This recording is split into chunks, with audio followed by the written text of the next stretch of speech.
فارغ التحصیل دارالعلوم کراچی۔ کئی کتابوں کے مصنف خواتین و حضرات زمانے پر گہری نگاہ ہے، سفر کرتے ہیں اور آج کے مسائل کا، جدید مسائل کا ادراک رکھتے ہیں اور ان کا حل پیش کرتے ہیں قرآن و سنت کی روشنی میں۔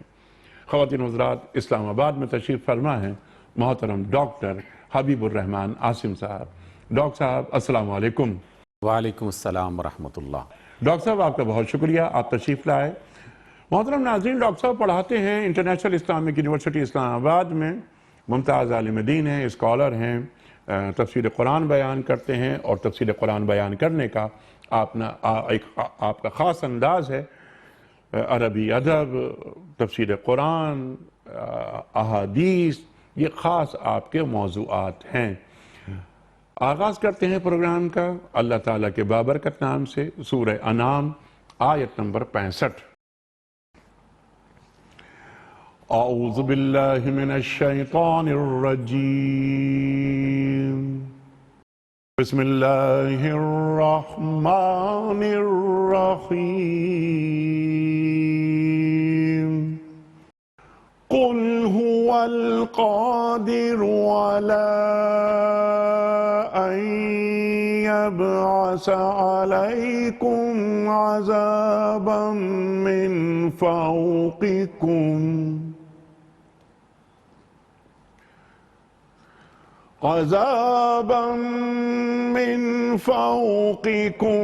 أو من تحت أرجلكم أو يلبسكم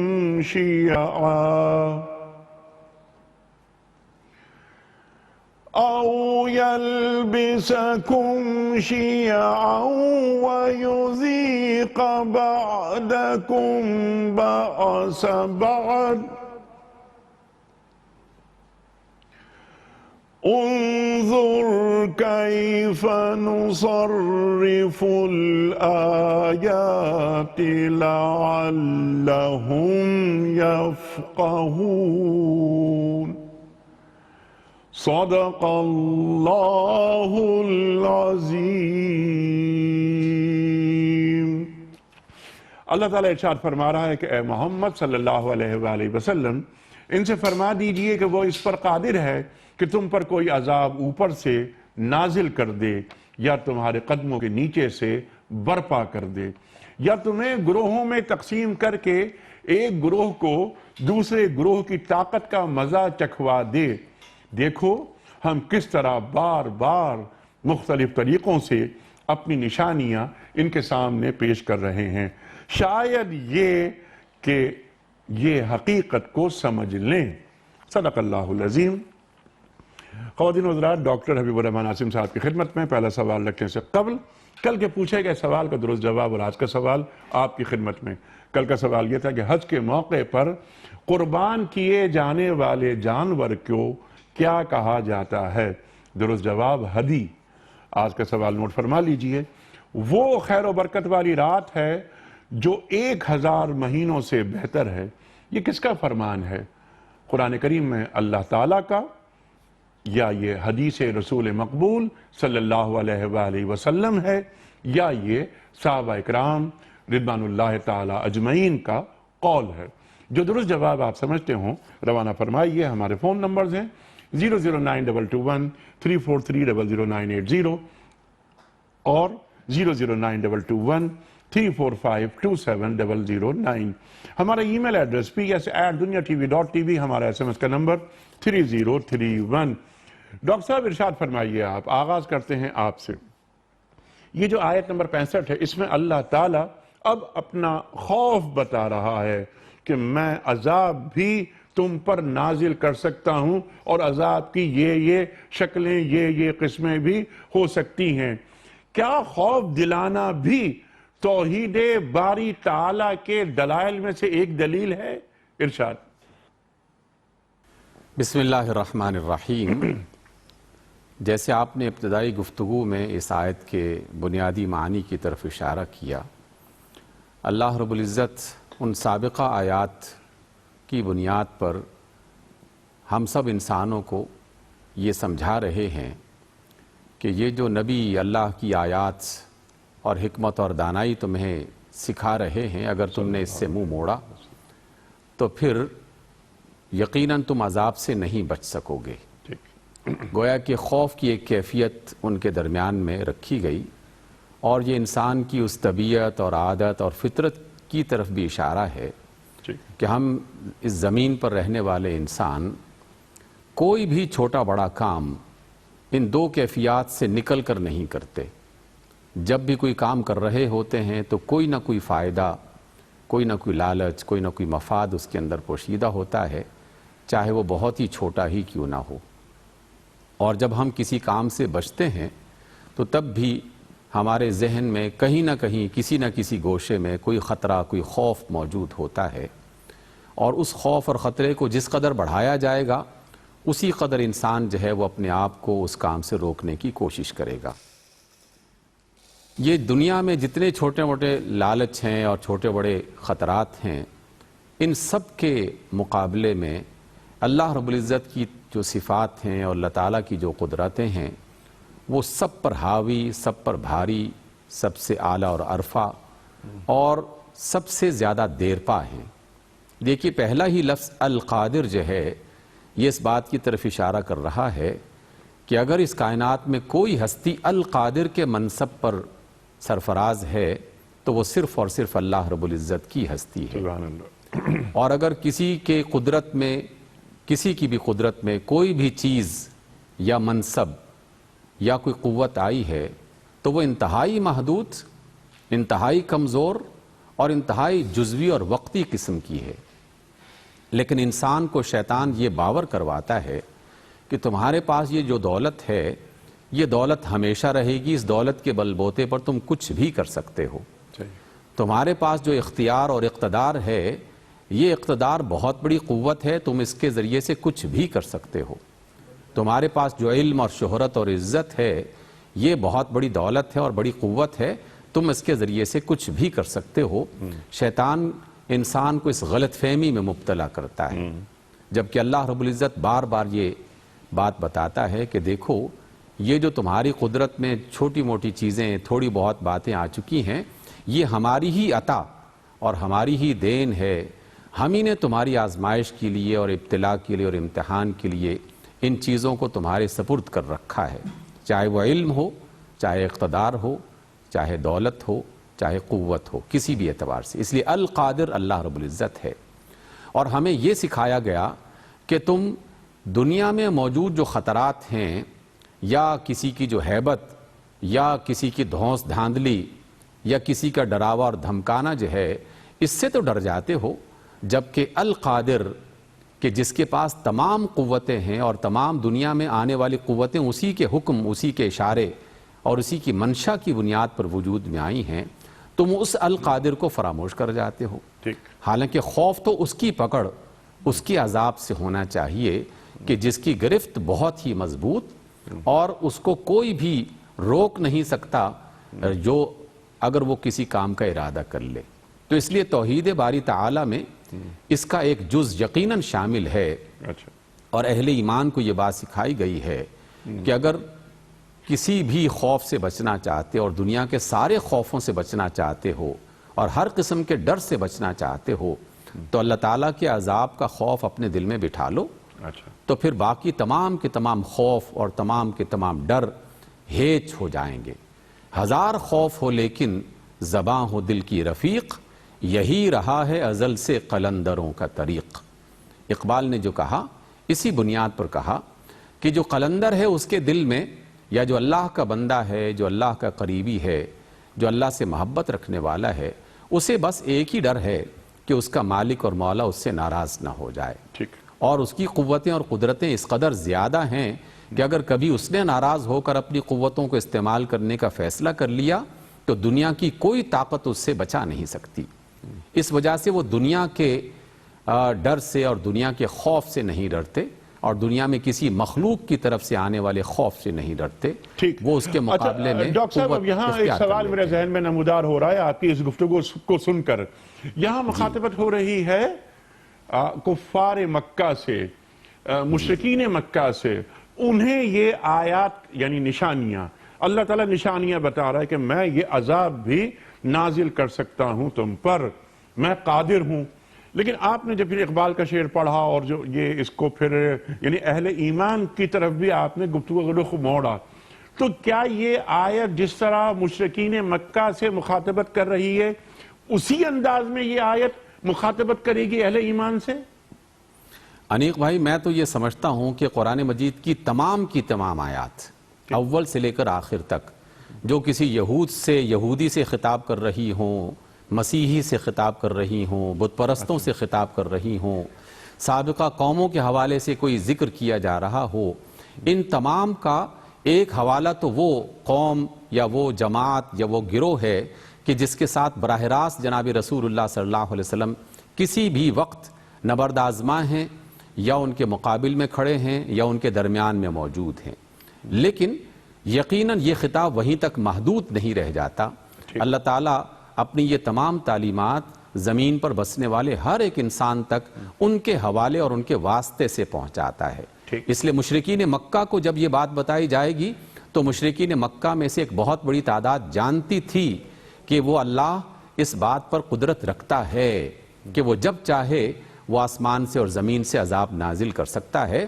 ابرہا کا واقعہ وہ اپنی آنکھوں سے دیکھ چکے تھے، اور زمین میں آنے والے زلزلے اور آندھی طوفان جو ہیں یہ ان کی نظر میں آتے رہتے تھے۔ سابقہ قوموں کے واقعات وہ یہودیوں سے اور نصارہ کے علماء سے سنتے رہتے تھے۔ ایسا نہیں تھا کہ مکہ کے بت پرست جو تھے انہیں ان کاموں سے یا ان باتوں سے آگاہی نہیں تھی۔ اس وجہ سے اللہ رب العزت نے انہیں یہ یاد دلایا کہ وہ القادر ہے اور وہ عذاب نازل کر سکتا ہے کسی بھی طریقے سے، اور اس سے پہلے وہ یہ کرتا رہا ہے۔ لیکن اب بات صرف مشرکین مکہ تک چھوڑ کر اور اس کو وہیں روک دیا جائے تو یہ قرآن مجید کے ساتھ اور اپنے ساتھ ایک بہت بڑا ظلم ہوگا کہ ہمیں تو قرآن مجید ان کے واسطے سے سمجھاتا ہے۔ مکہ کے مشرکین ختم ہو گئے، ان کا نام و نشان ختم ہو گیا، تو قیامت تک ہم یہ آیتیں پڑھ رہے ہیں، تو ہمارے لیے بھی یہ اسی طرح کی نصیحت اور درس ہے۔ ٹھیک ہے، بالکل ٹھیک ہے۔ لیکن ایک ذرا سا میرا سوال، بلکہ میں سوال رکھتا ہوں آپ کے سامنے، اور وہاں پر توحید باری تعالیٰ کے دلائل دیے جا رہے ہیں اور تفصیل سے بات ہو رہی ہے، ترتیب کے ساتھ بات آ رہی ہے۔ اللہ تعالیٰ خود بیان فرما رہا ہے کہ ہم نشانیاں کھول کھول کر بیان کر رہے ہیں تاکہ یہ لوگ سمجھیں، عقل کا استعمال کریں۔ ایک تو آیات قرآنی کا مخاطب، اولین مخاطب مشرکین مکہ، ان سے بات کرنا، اور اس آیت کا جو بنیادی مضمون ہے، وہ سبق ہے، جو نصیحت ہے، اس سے مسلمانوں کو، اہل ایمان کو سبق لینا، کیا دونوں میں کچھ فرق ہے؟ ارشاد۔ بسم اللہ الرحمن الرحیم، نحمدہ و نصلی علی رسولہ الکریم۔ آپ کے سوال سے پہلے میں ایک دو باتیں عرض کروں۔ ارشاد۔ ڈاکٹر صاحب نے بہت عمدہ گفتگو فرمائی اس بات پہ۔ دراصل اگر ہم اس مضمون کو دیکھیں سورت کے، تو توحید اور مشرکین مکہ کو خطاب ہو رہا ہے، اور اللہ تعالیٰ نے جگہ جگہ اس بات کا قرآن کریم میں اظہار فرمایا کہ اگر آپ کا رب چاہے تو ان کو ہدایت دے دے۔ وَلَوْ شَاءَ رَبُّكَ لَجَعَلَ النَّاسَ أُمَّةً وَاحِدَةً وَلَوْ شَاءَ رَبُّكَ لَهَدَاهُمْ أَجْمَعِينَ۔ تو اس سے ایک بات یہ ثابت ہوئی، اللہ تعالیٰ یہ فرماتے ہیں کہ خدا کی قدرت تو سب کو مومن بنا دینا ہے، لیکن اس نے جو یہ نظام حیات بنایا ہے جس کے اندر خیر و شر رکھا ہے، تو اس کے اندر اللہ تعالیٰ لوگوں سے خطاب کرتا ہے، ان کے سامنے دلائل رکھتا ہے، انفس اور آفاق کے دلائل رکھتا ہے، اور پھر ساتھ خدا تعالیٰ اپنی ذات کے بارے میں ایک بات رکھتا ہے۔ یہ اپنے معبودان باطلہ کی پرستش کرتے تھے، ان کے درمیان آپس میں اختلافات تھے، صدیوں کی لڑائیاں تھیں، آپس میں اس طریقے سے رہتے تھے۔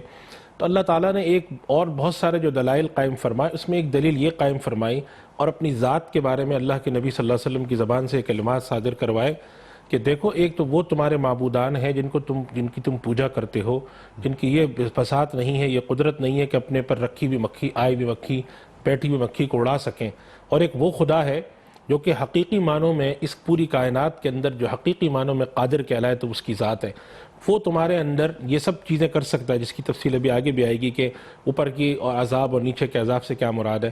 تو وہ خدا تعالیٰ جو ہے اس کا یہ منصب ہے، اس کی یہ صفت ہے، اس کی یہ طاقت ہے۔ تو وہ جو دلائل تمہیں پیش کرتا ہے اور وہ اپنی طرف دعوت دے کر بلاتا ہے کہ تم ایمان لے آؤ، اور بھی بہت ساری چیزیں ہیں کہ جب تمہارے پر کوئی مشکل پیش آتی تو تم اس کو پکارتے ہو، یہ سب چیزیں تمہارے سامنے ہیں، اور اس سے واضح ہوتا ہے کہ وہ خدا ایک ہے، اور وہ جس دعوت کو دے کر اس نبی کو بھیجا ہے وہ دعوت برحق ہے۔ تمہارے سامنے سارے دلائل آ چکے ہیں۔ تو اصلی خطاب تو یہ مشرکین سے ہے۔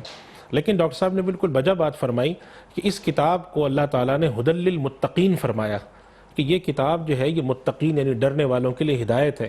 تو پچھلی امتوں کے احوال اور نبی کریم صلی اللہ علیہ وسلم کی امت دعوت کے احوال، امت اجابت جس نے اللہ کی نبی کی دعوت پر ایمان لائے اور دعوت دی، ان کے لیے مشعل راہ ہیں۔ اللہ تعالیٰ اگر اپنی کوئی صفت مشرکین کے سامنے رکھ رہا ہے، مشرکین کے کسی غلط عمل کو بیان فرما رہا ہے، وہ اس امت کے لیے بھی ہدایت ہے، چونکہ اس امت کے اندر جو ہے وہ شرک جلی شاید نہ آئے انشاءاللہ، لیکن شرک خفی بہت آ سکتا ہے، یا اس قسم کی کیفیات آ سکتی ہیں کہ خدا تعالیٰ کی صفات کے اوپر یا خدا تعالیٰ کی قدرت پر یا خدا تعالیٰ کی بھیجی ہوئی ہدایت پر ان کے ذہن میں اشکال ہو۔ تو اللہ تعالیٰ اس طرح کے خطاب جو مشرکین سے فرماتا ہے، یہ پچھلی اقوام، اس خدا سے ڈرتے رہو، اس کی قدرت ہے، ان مومنین کے لیے ایک تذکیر ہو جاتی ہے، پرانی بات کی یاد دہانی ہو جاتی ہے، اور اصل درس ان کے لیے ہوتا ہے۔ تو ہدایت تو یہ ہم سب کے لیے ہدی للمتقین کی بات ڈاکٹر صاحب آپ نے فرمائی مفتی صاحب۔ اب اسی بات کو ذرا اور کھول لیتے ہیں۔ یہاں جس طرح ڈاکٹر صاحب نے اور آپ نے یہ بات فرمائی کہ یہ اولین مخاطب یہ مشرکین مکہ ہیں، قریش مکہ ہیں، ان کو توحید کے دلائل دیے جا رہے ہیں، جیسے آپ نے فرمایا بہت اچھی بات کہ مکھی بیٹھ گئی، تمہارے یہ جو بت ہیں یہ معبودان باطلہ اس مکھی کو نہیں ہٹا سکتے، تم ان سے شفاعت کی توقع رکھ رہے ہو، تو تم اللہ کو کیوں نہیں مانتے؟ اور جب ہم اہل ایمان جب اسے پڑھیں گے تو کیا اس کا مطلب یہ ہوگا ان سے کہ تم اللہ کو کیوں نہیں مانتے اور یہاں تم اللہ کی کیوں نہیں مانتے؟ جی بالکل ایسا ہی ہے کہ جب ہم خدا تعالیٰ کی صفات بیان اللہ تعالیٰ بیان کرتا ہے تو مومنین کی اس طرف توجہ دلانی ہوتی ہے۔ قرآن کریم میں اللہ تعالیٰ نے جگہ جگہ جو اس طرح کی باتیں فرمائی جو اپنی طرف، مثال کے طور پہ ایک آیت ابھی ذہن میں آتی ہے کہ اللہ تعالیٰ فرماتے ہیں کہ وَإِن يَمْسَسْكَ اللَّهُ بِضُرٍّ فَلَا كَاشِفَ لَهُ إِلَّا هُوَ۔ تو مومن تو جب لا الہ الا اللہ کہتا ہے تو اس کے دل میں تو یہ بات ہوتی ہے، تو پھر یہ بات کیوں ہے؟ پھر اللہ تعالیٰ ایک جگہ کیوں فرماتا یا ایھا الذین آمنوا آمنوا باللہ، اے ایمان والو جو ایمان لائے ایمان لاؤ؟ مراد اس سے یہی ہوتی ہے کہ تمہارے ایمان کی وہ کیفیتیں، تمہارے اللہ سے تعلق کی کیفیتیں اس درجہ نیچے آ چکی ہیں کہ تمہیں اللہ تعالیٰ مومن سمجھتا ہے کہ تم کلمہ کہہ رہے ہو، لیکن وہ کیفیت نہیں پیدا ہوئی۔ تو یہ جو آیات ہیں جب ہم پڑھتے ہیں، اور حقیقت ہے کہ جب ان آیات کا سامنے تذکرہ آتا ہے، اللہ تعالیٰ نے فرمایا کہ وہ لوگ جو مومنین ہیں تقشعر منہ جلود الذین یخشون ربہم، اللہ کی ان آیات کو پڑھ کے ایمان تازہ ہوتا ہے اور انسان کا اللہ پر ایمان یقین ہوتا ہے۔ اور میں یہ بات عرض کروں کہ آج کل کے حالات میں جس کے اندر اگر میں یہ کہوں تو شاید غلط نہ ہو کہ شرک خفی ہمارے معاشرے کے اندر یہ جادو ٹونا بھوت پریت اور ان سب کے نام پر کس قدر عام ہو گیا ہے، خدا کی ذات کہ خدا کی قدرت پر ایمان ہمارا حقیقی معنوں میں ویسا نہیں رہا جیسا ہمارا ان چیزوں پر ہو گیا ہے۔ تو یہ آیات جو اللہ تعالیٰ نے مشرکین کو خطاب کر کے متوجہ فرمائی تھی، آج ہم ہماری طرف بھی متوجہ ہیں کہ تم اس خدا کو کیا اتنا قادر نہیں سمجھتے؟ آج ہمارے درمیان جو اختلافات ہیں، انشاءاللہ آپ آگے بھی گفتگو کریں گے، جو اختلافات ہیں اور جو ایک دوسرے کی گلے کاٹے جا رہے ہیں اور جو پھر قواریت ہے اور بھی جس طرح کی نسلی اور علاقائی بنیادوں پر، تو اس کے لیے ہم ساری کوششیں تو کرتے ہیں، لیکن اس بات کی کوشش نہیں کرتے کہ جو اصل قادر ہے، جس نے یہ عذاب نازل کرنا ہے، جس نے ہمارے اندر ایسی چیزیں پیدا کرنی ہیں، ہم اس کی طرف بھی متوجہ ہو جائیں، اس کو راضی کر لیں، اس کے اتارے ہوئے نظام کو نافذ کر دیں، ہم ان چیزوں میں لگے رہتے ہیں۔ تو یہ ہمارے لیے بھی بڑا خطاب ہے، اور حقیقت یہ ہے کہ امت دعوت اور وہ پچھلی امتیں، ان کو تو صرف دین کی طرف، ان کو تو ہم پہلی دعوت دیتے ہیں دین میں آؤ، ان کو دعوت اجمالی ہوتی ہے، لیکن جو اصل تفصیلی دعوت ہوتی ہے وہ امت اجابت کو ہوتی ہے کہ تم ایمان لا چکے، اب تمہارے یہ فرائض ہیں، خدا کے حوالے سے یہ فرض ہے، نبی کے حوالے سے یہ فرض ہے، خاندان کے حوالے سے یہ فرض ہے۔ تو اس کی جو تفصیلات ہیں، خدا کے قادر ہونے کی تفصیلات، اس کے معبود ہونے کی تفصیلات، وہ زیادہ ہماری طرف متوجہ ہیں، کیونکہ ہم خدا پر ایمان لائے ہیں، ہم اس کا دعویٰ کرتے ہیں کہ ہم نبی پر ایمان لاتے ہیں۔ تو اگر ہم دعویٰ رکھتے ہیں تو پھر کیا ہم ویسا ایمان لاتے ہیں کہ ہم خدا کو ایسا قادر سمجھیں؟ کیا ویسا ایمان لاتے ہیں کہ ہم خدا کو ویسا حی قیوم سمجھیں؟ کیا ویسا ایمان لاتے ہیں کہ ہم یہ سمجھیں کہ وہ قیامت کے دن اٹھا کے احتساب کرے گا؟ اگر ہم جائزہ لیں تو ایسا ایمان نہیں ہے۔ اور کیا ہمارا ایمان یہ ہے کہ اگر ہم خدا کی نافرمانی کریں گے تو اللہ تعالیٰ قادر ہے کہ وہ ہمیں اوپر سے عذاب دے، نیچے سے عذاب دے، ہمیں مختلف گروہوں میں بانٹ دے، ایک دوسرے سے لڑوا دے، اور ایک دوسرے کا ہم یعنی اذیت کا مزہ چکھوا دے، جیسا کہ فرمایا جا رہا ہے؟ بالکل ایسا ہی ہے۔ تو یہ باتیں وہ ساری ہیں کہ ہمیں رجوع اللہ کی طرف، تعلق مع اللہ مضبوط کرنے کی طرف متوجہ کرتی ہیں۔ اور انیس صاحب، آپ اس معاشرے میں رہتے ہیں، ہم اپنے آپ سے پہلا سوال کرتے ہیں کہ کسی گناہ کرتے وقت خوف خدا یا خشیت خدا ہمیں مانے ہوتی ہے، یا لوگوں کا پکڑا جانا ہمیں مانع ہوتا ہے. اس طرح کے جو اخبارات کے اندر مختلف اسکینڈل آتے ہیں اس سے بچنا مقصود ہوتا ہے.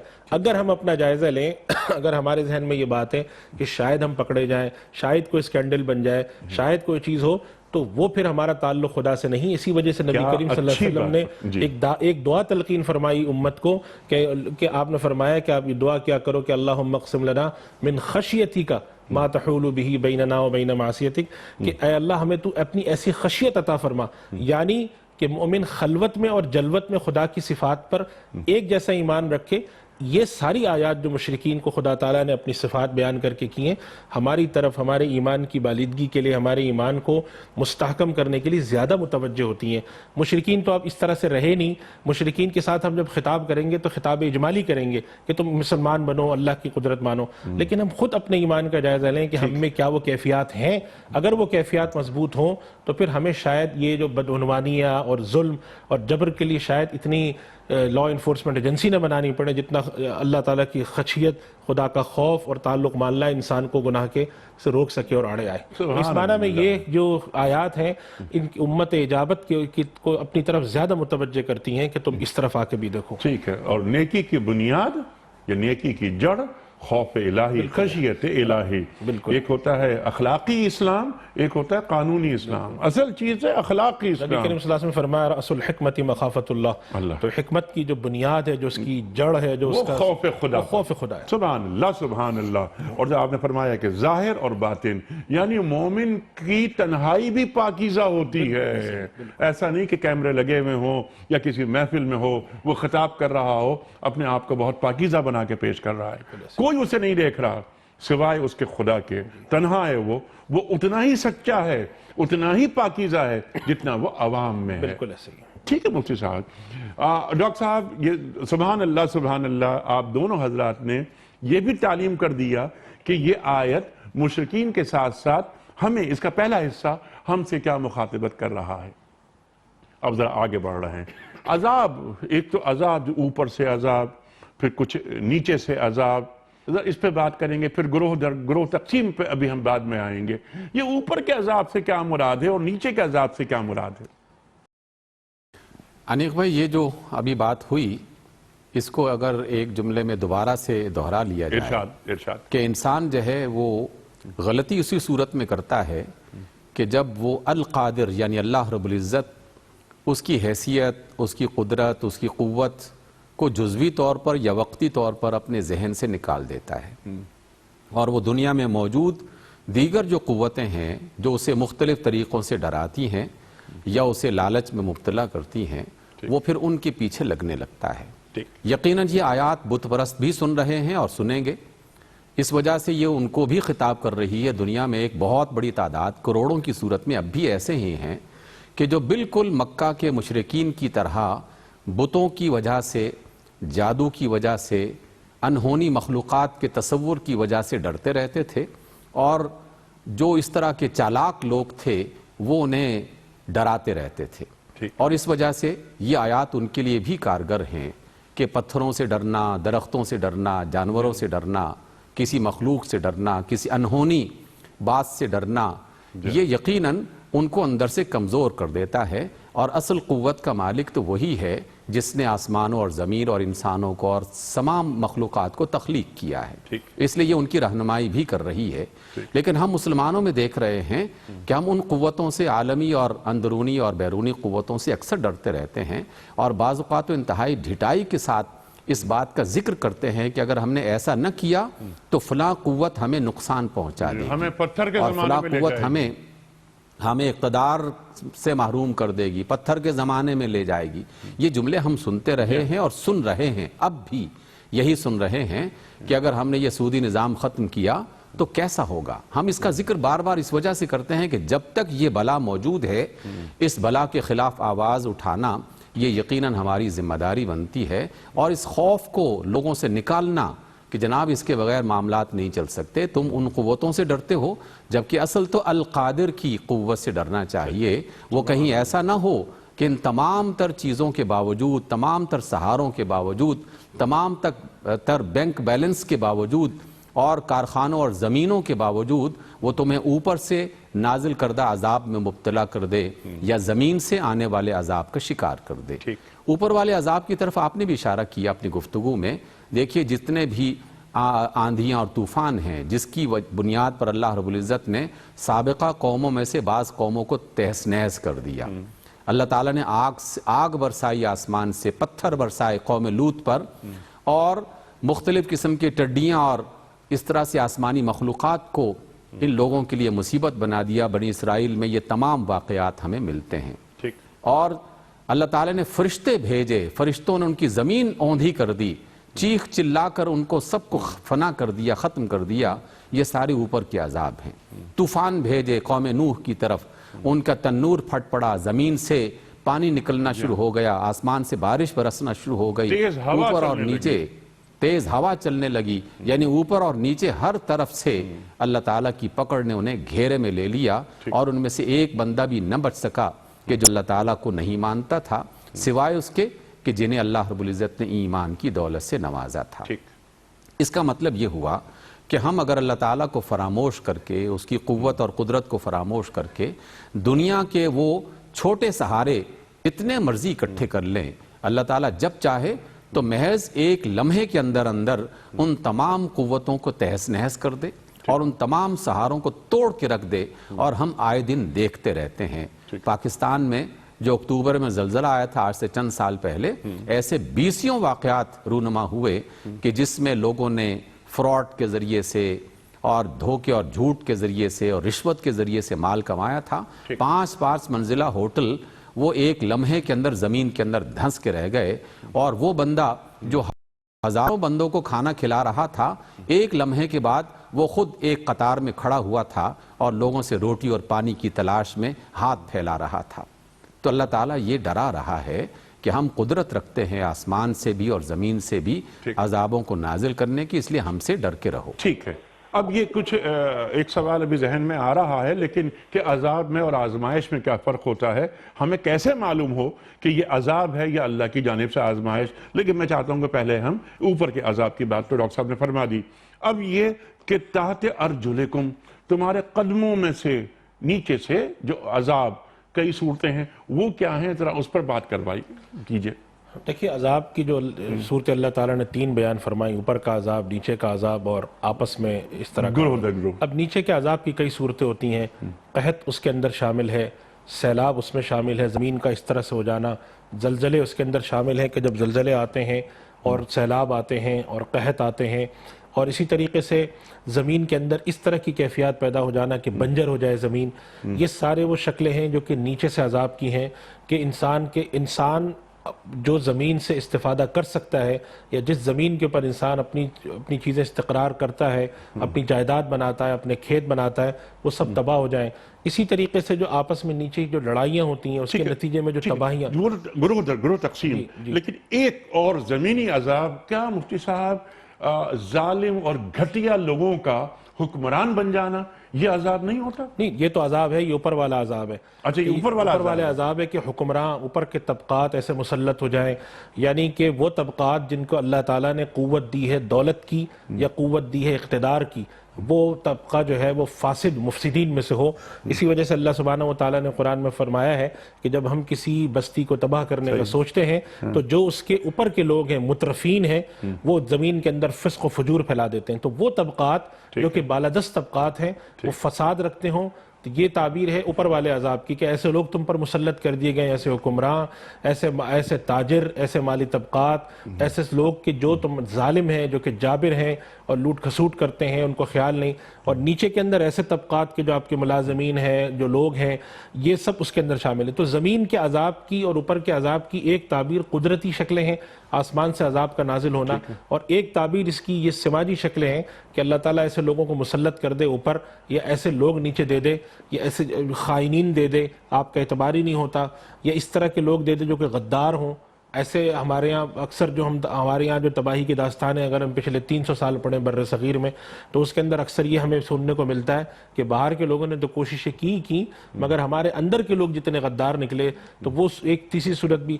تو عذاب کی جو علماء کرام نے دونوں باتیں لکھی ہیں کہ نچلے والے عذاب سے مراد ہے زمین پر آنے والے جو عذاب ہیں وہ بھی, اور اس سے انسانوں کے اندر ایسے لوگ زمین پر آنے والے عذاب سے مراد جس میں قحط کی شکل ہے, زمین کا بنجر ہو جانا, سیلاب شامل ہے, زلزلے شامل ہیں, اور اب زمین کے اندر جیسے حدیث شریف میں قیامت کی نشانی بنائی زمینوں کا دھس جانا, اسی طریقے سے جو ہمارے یہاں اس طرح کی چیزیں پیدا ہونے لگی ہیں کہ کچھ شہر جو ہیں وہ بہت بڑے اور آباد ہو گئے, اتنی گنجان آبادیاں ہیں کہ اس کے اندر رہنے کو لوگوں کے پاس جگہیں کم ہیں, اور کچھ جگہ ایسی ہیں وہ بالکل بے آباد ہیں.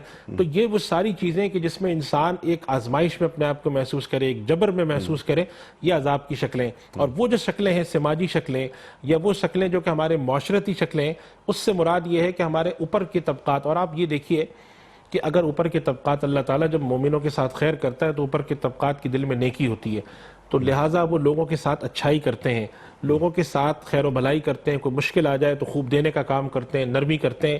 اور جب اللہ تعالیٰ کی طرف سے سختی آتی ہے تو اوپر ایسے ظالم مسلط ہو جاتے ہیں. ابھی ہمارے سامنے جو داستانیں ایک ہی ہفتے پہلے جو انٹرنیشنل میڈیا پہ ہوئی ہے کہ ہمارے حکمراں دنیا بھر کے حکمرانوں کا معاملات دیکھ لیں اگر, اور اس طرح اور بھی ہمارے پاس اطلاعات آتی ہیں کہ ان کی اپنے خفیہ جائیدادیں ہیں اور مال و دولت کے اتنے بڑے بڑے تصورات ہیں, اس کے مقابلے میں ہمارے یہاں ایک آدمی کو روٹی نہیں مل رہی ہوتی, لوگوں کے پاس کچھ نہیں ہے. تو ایسے حکمران بھی اللہ تعالیٰ کی جانب سے عذاب کی ایک شکل ہوتے ہیں. بالکل ظالم حکمراں چاہے وہ کسی بھی قسم کا ظلم کرتا ہو, ایسے لوگوں کا مسلط ہو جانا کہ جس کے نتیجے میں لوگ سوچتے ہوں کہ اے پروردگار ہمارا ملک کبھی ٹھیک ہوگا, اے پروردگار ہمارے ملک کے اندر کبھی اچھی بات آئے گی.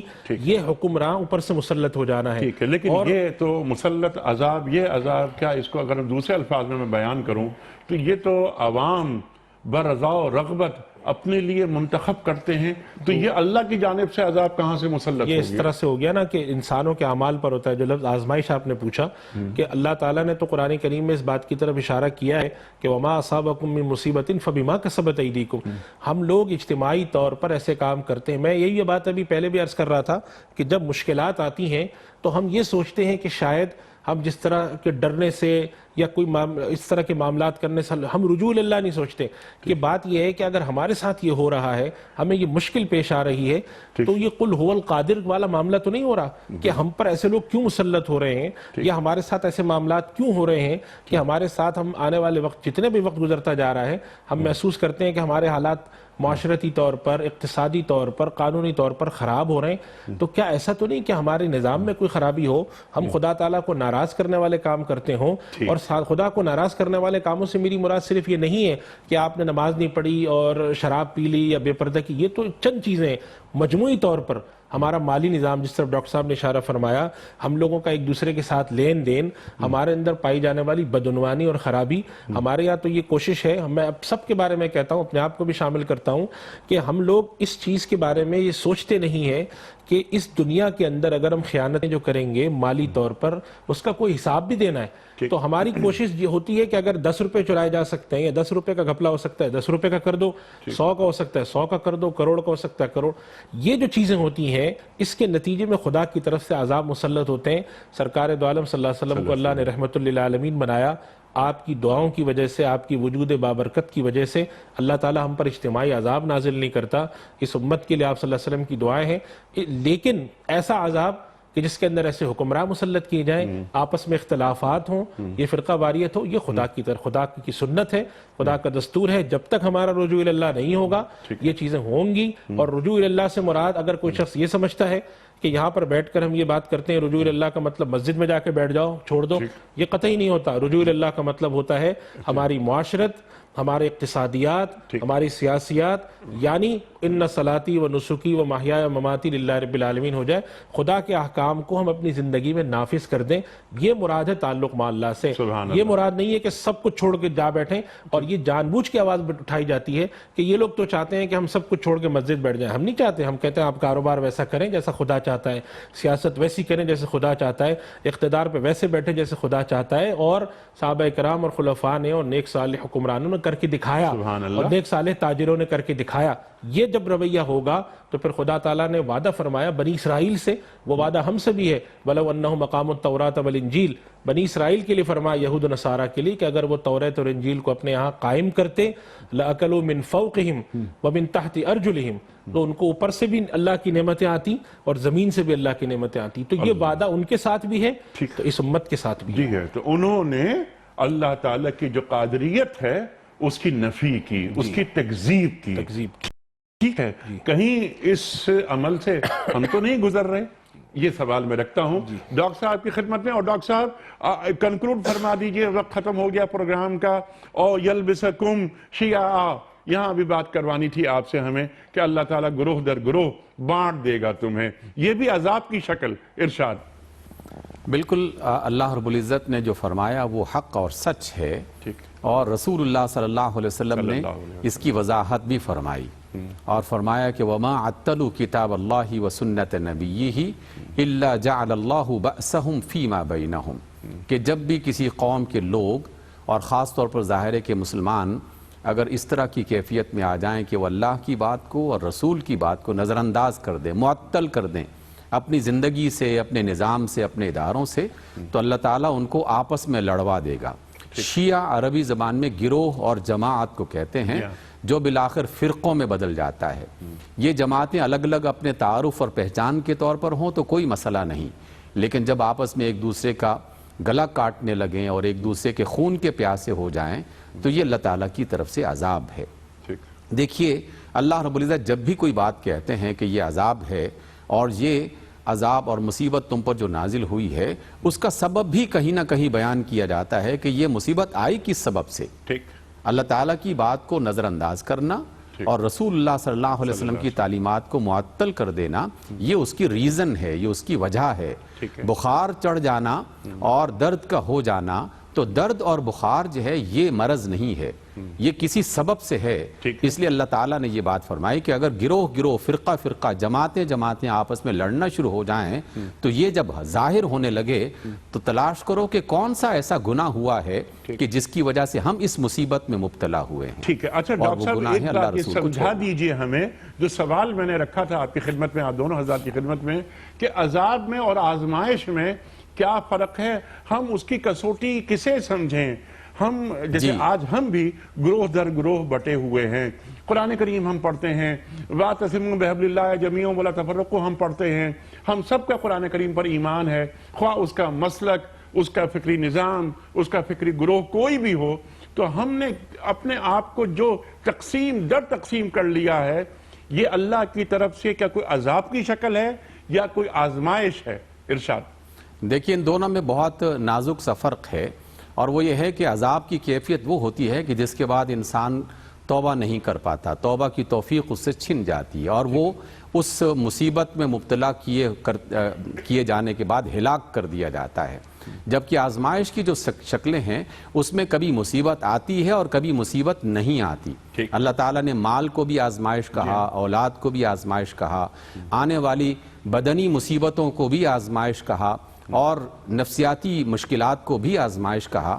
لیکن آزمائش میں اور عذاب میں ایک بنیادی فرق یہ ہے کہ عام طور پر جب عذاب کا فیصلہ کیا جاتا ہے اللہ تعالیٰ کی طرف سے تو فرد یا جماعتیں ان سے توفیق توبہ جو ہے وہ چھین لی جاتی ہے، اور جب آزمائش کی کیفیت ہوتی ہے تو پھر اللہ تعالیٰ ڈراتا ہے، دھمکاتا ہے، آگاہ کرتا ہے، خبردار کرتا ہے کہ دیکھو ایسا بھی ہو سکتا ہے اور ہو رہا ہے، تو چلو ابھی موقع دے رہا ہوں، توبہ کر لو۔ تو اللہ تعالیٰ آئے ہوئے عذاب کو یا مصیبت کو ٹال دیتا ہے اور وہ اس آزمائش میں کامیاب اتر آتے ہیں۔ ٹھیک، سبحان اللہ، سبحان اللہ، آپ نے بالکل واضح کر دی یہ بات۔ اور ایک اور بات آپ کی اجازت سے اور آپ کی اجازت سے، کہ جب اللہ کے پیغام کی تکذیب ہوتی ہے یا اللہ کے رسول جو اللہ نے بھیجا اس کی تکذیب ہوتی ہے تو پھر وہ قوم عذاب کی مستحق ہو جاتی ہے۔ ٹھیک ہے مفتی صاحب، ہم کتنے بھی بدکار ہوں، یہ امت مسلمہ رسول کی تکذیب نہیں کر سکتے، جی بے شک ایسے ہی، قرآن کی تکذیب نہیں کرتے، ٹوٹے ہوئے ہیں، پھوٹے ہوئے ہیں، لیکن ہم پھر جڑ جاتے ہیں اور توبہ کر لیتے ہیں، جو ڈاکٹر صاحب نے بات فرمائی۔ توفیق توبہ نہیں چھنی ابھی، الحمدللہ۔ ڈاکٹر صاحب بڑا ممنون، بہت شکر گزار آپ کا، مفتی صاحب میں بڑا ممنون۔ خواتین و حضرات، بقیہ مکمل ہوا۔ دیکھیے کیسی اہم گفتگو دونوں معزز علماء نے عطا فرمائی، اور یہ دونوں حضرات نے جو ہمیں تعلیم کیا کہ یہ صرف جو اہل کتاب یا مشرکین مکہ کی جانب اشارہ نہیں ہو رہا، اس سے ہمیں کیا سبق، ہمیں کیا نصیحت مل رہی ہے۔ خواتین و حضرات، اس کو حرز جا بنانا ہے۔ اللہ تعالیٰ قادر ہے، اس کی قادریت پر ہمارا مکمل ایمان ہونا چاہیے، اور اس کو یعنی اللہ کو راضی رکھنا ہماری ترجیح اول ہونی چاہیے۔ خواتین و حضرات، اللہ تعالیٰ اوپر سے پھر نعمتیں نازل کرے گا، زمین سے خزانے ابلیں گے، ہم گروہ در گروہ نہیں ہوں گے۔ ہم تو خواہ ہماری فکر کچھ بھی ہو، ایک درخت ہے، ایک، اور اس درخت کا نام اسلام ہے۔ یہ جو شاخیں ہیں یہ مختلف مسالک ہیں، سوچنے کے انداز ہیں، کوئی دوسرے کو کافر نہ کہے۔ جب درخت میں کفر موجود نہیں ہے تو فرقوں میں کیسے کفر ہو سکتا ہے؟ جو آج کفر سازی کی فیکٹریز لگ جاتی ہیں، لان تان ہوتی ہے، دوسرے مسلک کو حقارت کی نگاہ سے دیکھا جاتا ہے، ہمارا دین اس کی اجازت بالکل نہیں دیتا۔ حضرت امام شافعی فرماتے ہیں کہ میرے نزدیک میری بات درست ہے، لیکن اس بات کا بھی احتمال ہے کہ آپ کی بات درست ہو۔ خواتین و حضرات، سب دین سے محبت کرتے ہیں، تمام فرقہ اسلامی، بلکہ سوچنے کے مختلف انداز، فرقہ کا لفظ بھی نہیں آنا چاہیے، شاید تکلیف ہوتی ہے کہنے میں، یہ سب دین سے مخلص ہیں، جو اللہ پر اور اللہ کے رسول صلی اللہ علیہ وآلہ وسلم پر ایمان لاتے ہیں، آپ کی ختم نبوت پر ایمان لاتے ہیں، تمام کلمہ گو مسلمان ہیں اور سب دین سے محبت کرتے ہیں۔